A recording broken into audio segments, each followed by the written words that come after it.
این دوستی است. وقتی که ما در بیرون میبریم صدای تیر نیست بلکه صدای فورم است، صدای موسیقی میبراید. با دوگانه ها جفت بازی میکنیم و در اینجا جنگ پنگ نیست، در اینجا آسایشی و تنجی است. ما همون سالهای ناتنجی را پر در یاد داریم. یگان آدم همینجا کوچه به نمیگشت، همه جا به جا یا در خانه ها یا قشلاق ها به گریخته رفتیم. 5 روز 6 روز در مردم آواره بود. بعد همه گشتند آمدند باز زندگی را نو سر کردند.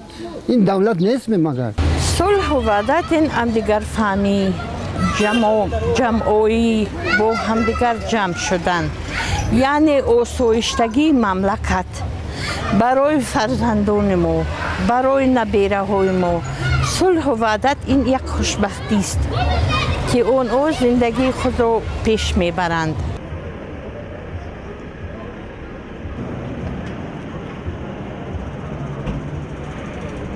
ما 80 کیلومتر برای مخصوص آمدیم برای وحدت تماشا کردن.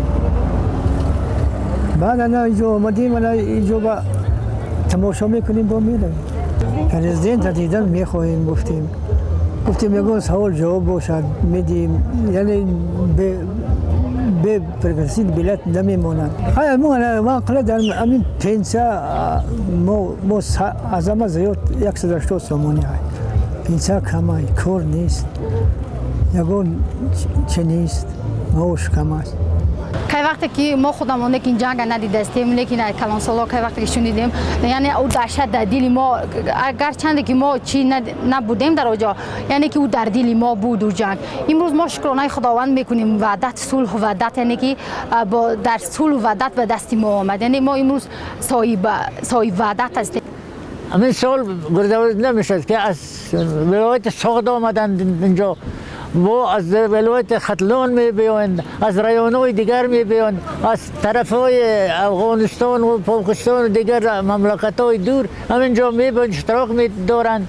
بعد همین دوستی هم دیگر می شود، یک دیگر فهمی می شود، یک دیگر حرمت کردن، یک دیگر فهمیدن. انا همین خیلی معنای این وحدت امین است که همه خلق باید یک دل باشد، یک تن باشد، یک زبان باشد.